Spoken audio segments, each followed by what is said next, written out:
Hello, I'm Adnan Sarwar, and this is Taking Apart Terror. And this is some recruitment drive.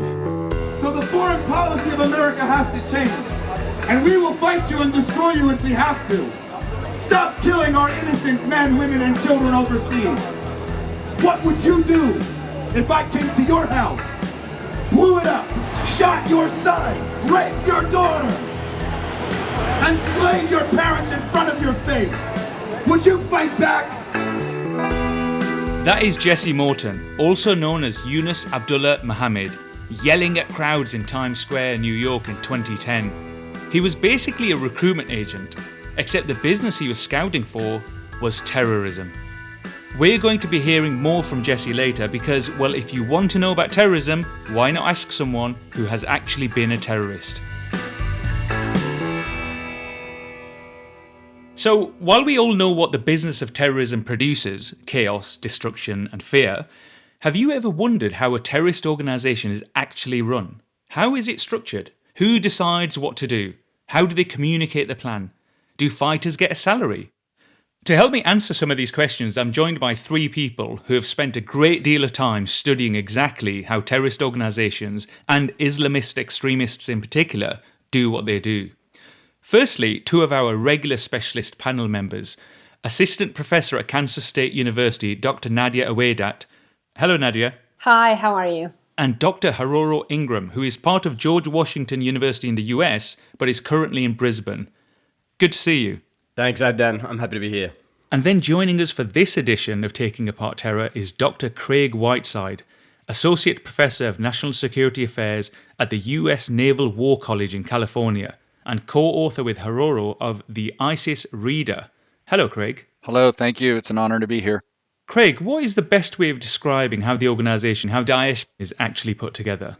Your analogy of like a company structure is fairly apt. It helps us understand that the group, as it's evolved over a pretty long period of time, has a very robust structure, a hierarchy, a division of labor amongst its military people, its security people, its media people, its administrative people. And this organizational structure has changed and adapted to the conditions that they've operated in Iraq early on, and then later in Syria, and then even its expansion across the globe, although certainly those structures are very loose and very immature in nature. Nadia, does it have a boss of the company and then, this multinational kind of organization that Craig describes? In fact, all terrorist groups have, if you would, three layers. One layer, the top layer, is the ideologues. These are the people who actually provide the ideas. And often, maybe disturbingly so, they have PhDs in Sharia. They give the ideas, how this is Islamically sound. Because after all, this is supposed to be an Islamic state. So they need the theological backing. They need the ideas that put everything else together. Underneath that, once you have the ideology down, you have operational leaders. He's the guy on the ground. He's the operator. He's not the ideologue. He's the one who's implementing the ideas. And below that is the foot soldiers. And you have finance people, you have media people, you have, I remember reading a lot of advertising. You can participate in the jihad with your pen. You can participate in the jihad with your IT skills.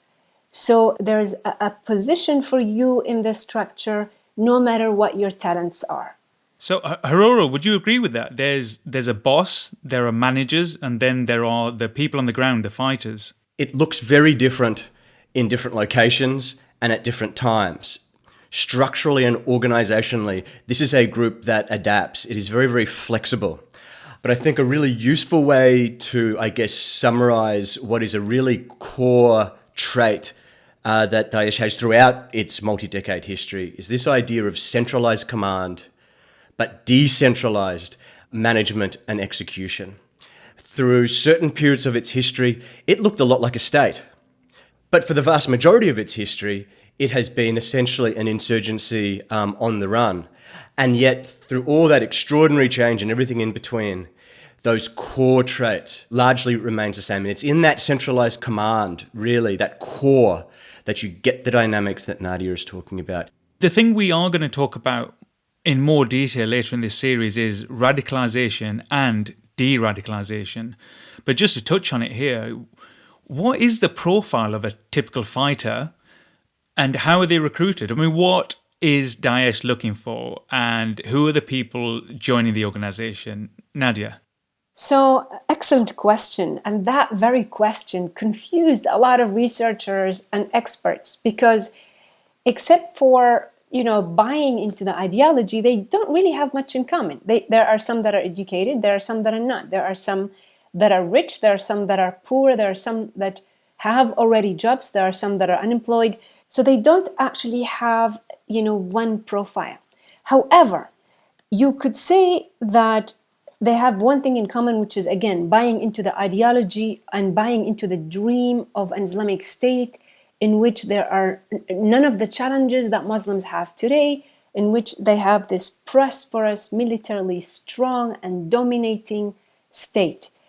And there's two kinds of recruitment. Some people just, on the internet through their propaganda tools. However, according to substantial research, a lot of recruitment is in fact local.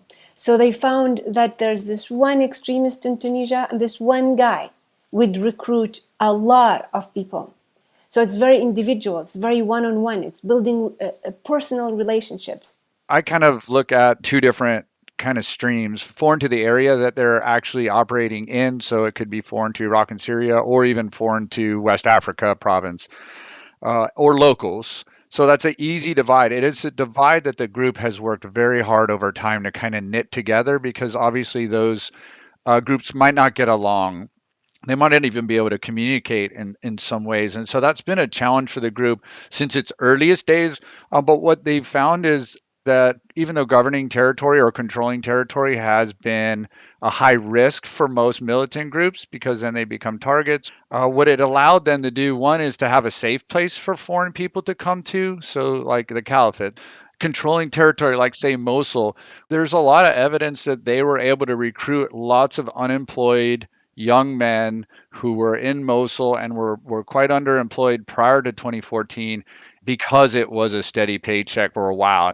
It probably did not turn out well for them, but they did not seem to be the ideologues that we tend to see when we see the Islamic State. That was what territory did for this particular group. They are getting paid then, all the soldiers in Daesh? They did get paid. There were periods that they had to lower the pay because of the pressure from the counter-ISIL, as it's called, coalition. The 79 nations was putting a lot of pressure specifically on economic resourcing, like the oil fields and the oil refineries that they were using to make billions of dollars. Once that was put under pressure, they had to reduce the salaries. But I even saw bonuses during this period. So that was even like a longevity bonus for the company, was something that we found in these documents. A really great example is actually from ISIS's birth, because the US disbanded the army, and all of a sudden you have a lot of military men, unemployed, trained, and they were easy recruits. Recruitment, getting the right people for the job. It's essential to any organisation. Remember Jesse Morton, drumming up support for Al-Qaeda in Times Square? In 2008, Jesse started an organisation called Revolution Muslim, which was dedicated to spreading the message of Al-Qaeda. Their aim was to inspire as many people as possible to take up the cause. It was something he was very good at. Revolution Muslim was linked to more than half of the 27 terrorist cases prosecuted in the US during 2008 and 9, including threatening to kill the makers of the adult cartoon South Park. In 2011, he was arrested and sentenced to 11.5 years in jail for using the internet to solicit murder and encourage violent extremism. In prison, he did a 180. He's still a devout Muslim today, but now puts all that passion into preventing terrorism, not promoting it, using his insider knowledge. I got a chance to talk to him and ask him, look, when you were recruiting, who was responding? In the beginning, when we started Revolution Muslim, they told us that by establishing ourselves in New York City, it was going to be ineffective because they said that American Muslims were different from their European counterparts in that they were better assimilated, that they had attained higher levels of education and employment, and that would make them less susceptible to the message. And we basically set out to prove that was a falsity, and did so, unfortunately, rather effectively. We had attorneys that were, making hundreds of thousands of dollars a year in our ranks. We had donors from the Middle East that were very prominent and influential individuals. And some of the people that we recruited to our cause had master's degrees. One individual that perpetrated attacks with us was an engineer studying at one of the best universities in the US for engineering. So I did most of my radicalization and recruitment under a kunya, or an Islamic adopted conversion name, that allowed me to basically feel like in the real world I could operate as a general citizen and still espouse the ideas of Al-Qaeda on the side. I worked with a team, and we developed teams of teams, if you will. We had our graphic design team. We had our administrators for our chat rooms. We had our research team. We had our writers. We had our social media arm. And I basically managed a lot of that and came up with the creative concepts so that it ran very efficiently like a private entity.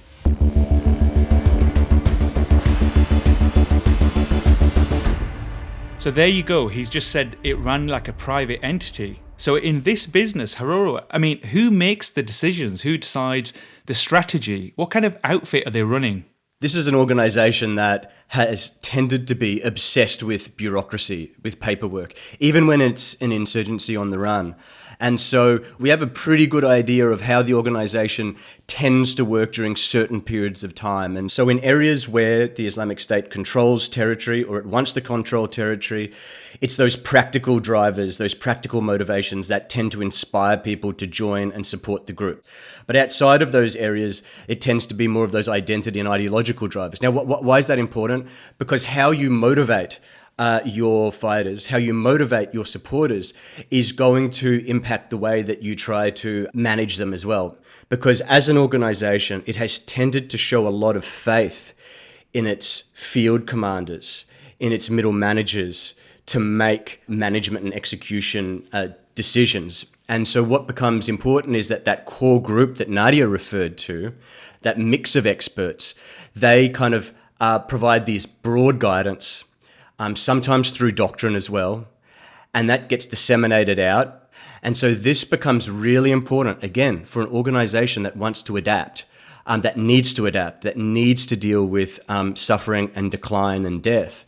These fundamental dynamics help us to understand how the organization seeks to move forward and survive as a management and a leadership and as a doctrine system, but also how it tries to keep its fighters and supporters satisfied. So basically, there is a general idea sent out by the big bosses, and then it's up to the managers how they achieve that goal. Is that right, Nadia? Absolutely. And the ideologues are really important because, again, this is an ideology-driven movement. And also the hierarchy. They really praise, above all, blind obedience. Forget about individualism and human rights and individual sovereignty.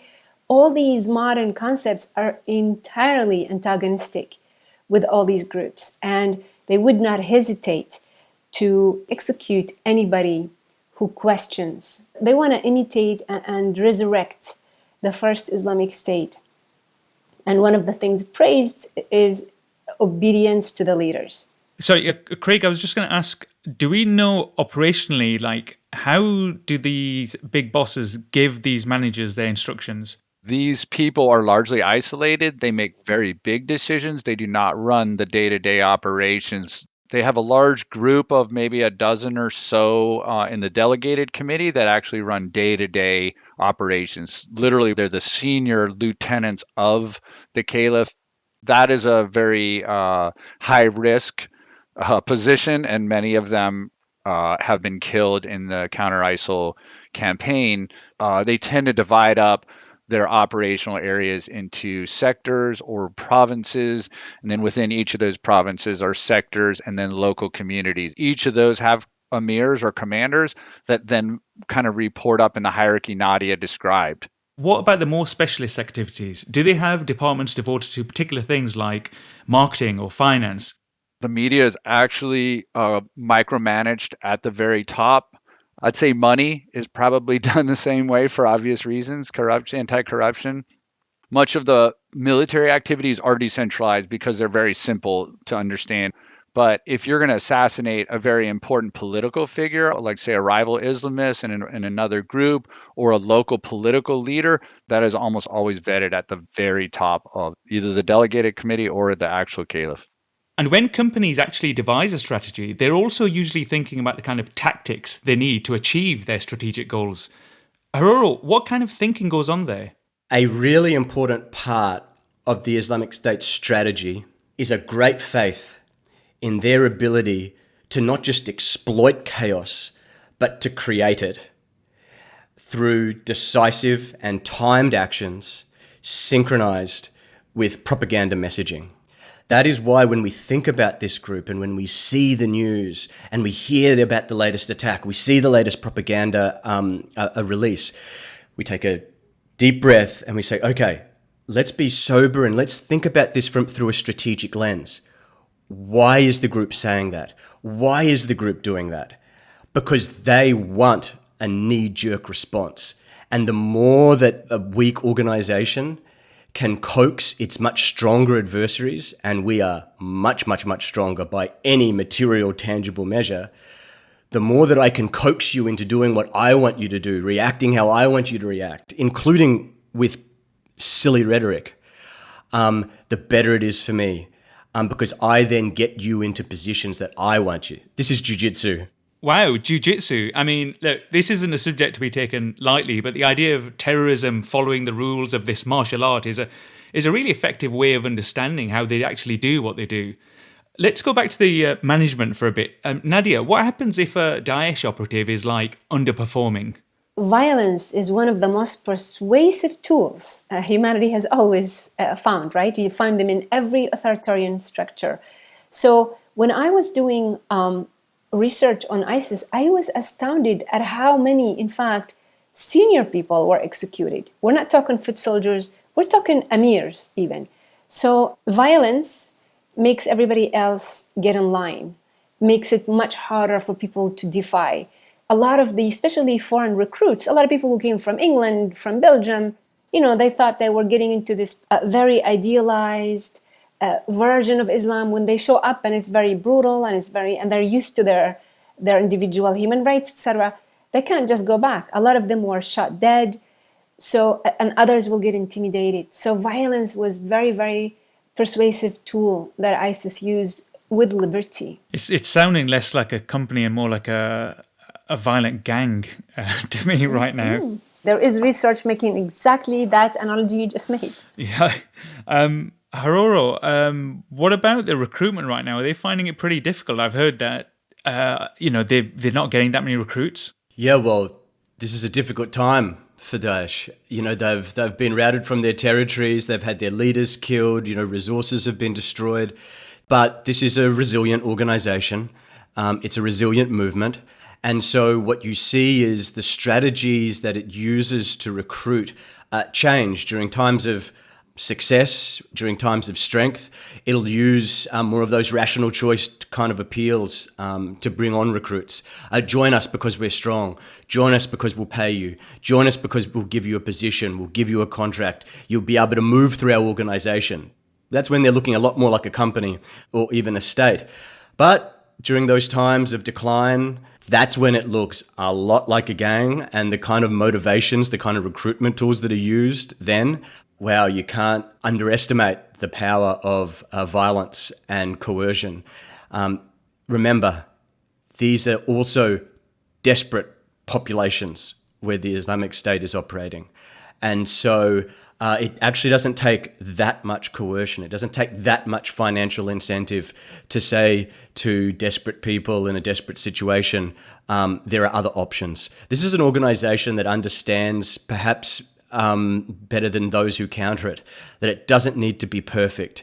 It just needs to outcompete the opposition that it is up against. So I want to stress what Hera said about resilience, because we really cannot at all anytime soon write the death certificate of violent extremism, because at some level the ideas have not really been challenged. I mean, you know, we say in Muslim communities, we say, oh, it's not real Islam and that's the end of it, let's not talk about it. Whereas they actually elaborate and spend phenomenal effort into producing state-of-the-art propaganda. So there's a huge imbalance. There is not real challenge of these ideas. State-of-the-art propaganda. We know someone who knows about that. When Jesse Morton was getting the Al-Qaeda message across in 2008, that is exactly what he was creating. Back then, the world was, really naive about how social media can be manipulated. You have to remember, this is before Cambridge Analytica, before Bell Pottinger, before Russian interference in US elections. Jesse and his teams were way ahead of the game.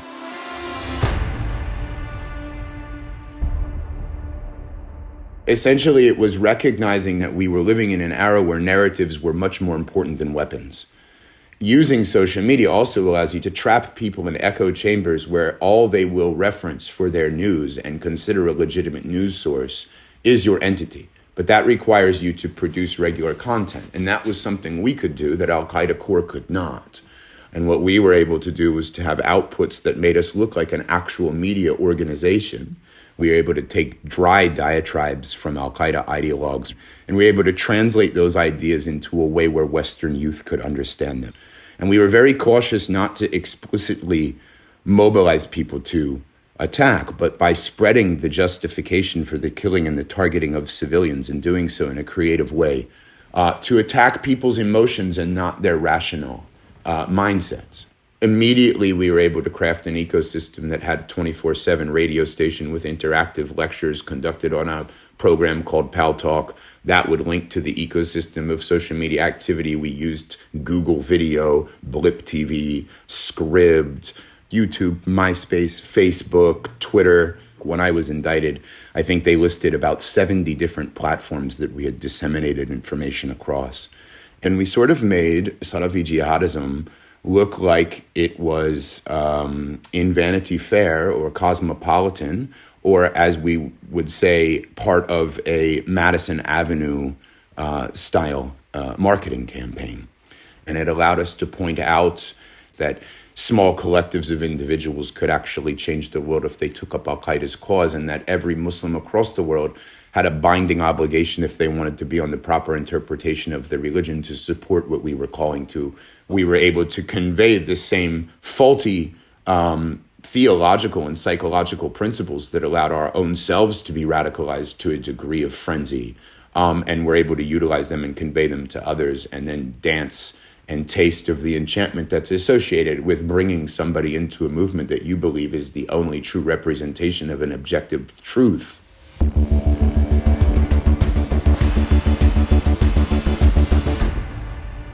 That's it right there, the key idea. It's the focus Jesse needed to capture the minds of his targets. But Haroro, how does this idea get translated into action? The ideologues matter, have no doubt about it. But this is an organization that has had some absolutely brilliant technocrats and strategists. Now, I don't want to give them too much credit. They are far more strategic plagiarists than geniuses, but the Islamic State has produced its own Sun Tzus and Guevaras, how to organize for a perpetual war. It's a really hard thing to do as a bureaucrat. It's a really hard thing to do as a military commander. But within its organization, there has been this culture of surprisingly critical strategic thinking. This is an organization, it might surprise your listeners, that has produced essentially lessons learned documents. That in the aftermath of failures, it has produced documents designed to learn the lessons from its failures in order to lay the foundations for trying to rise again. If I, as a foot soldier, can look at the organization and say, okay, we've survived this before, and I know that my commanders have a game plan, Not to mention that there is an ideology that helps to drive and inspire me as well. All of these parts become really, really important. So I want to stress the fluidity of the terrorist organizations, because once you have hardened fighters that are trained, they can easily move. They can easily go from one country. I mean, we've seen the journey of Osama bin Laden from Afghanistan to Sudan, to Afghanistan again, to Pakistan. Also, my colleague mentioned a really important point, which is desperate population. And that is a key word, because they thrive on chaos.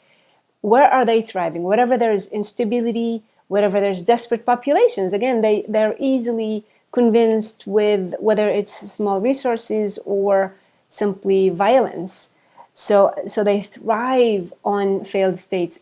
So we've been using this metaphor of Daesh being run like a company, and now it sounds like it's a multinational company, looking for markets worldwide where it thinks it can expand. Is that what they're doing? Filling gaps? Craig? One of the strategic discussions that they had internally in 2009-10 was what happens when the United States leaves Iraq. They're very keen to take advantage of what they consider to be a vacuum, chaos, the lack of governance and security in these areas that they perceived would happen when the United States left, and then took advantage of it, as we saw in the roll-up to the caliphate. But you could also include Libya. So lack of stability post-intervention in Libya, and then what happens, you see the Islamic State literally sending some of its top leaders to Libya to try to kind of jumpstart their franchise there. They were not successful, but nonetheless, it was quite a close call.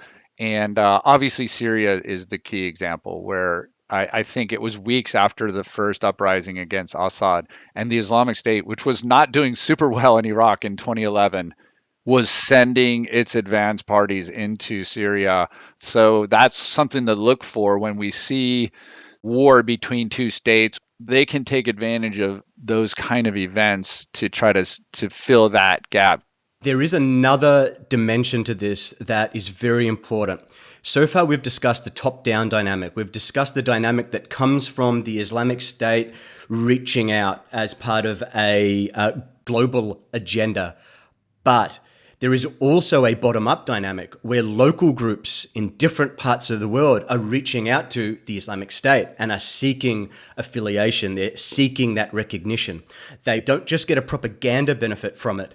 They also get a strategic and an ideological benefit from it. And what does the Islamic State benefit from this? Well, they can then say that, oh, look, we are spreading to this part of the world and that part of the world, and we're over here, and look at how similar the operations are, because they understand our strategy.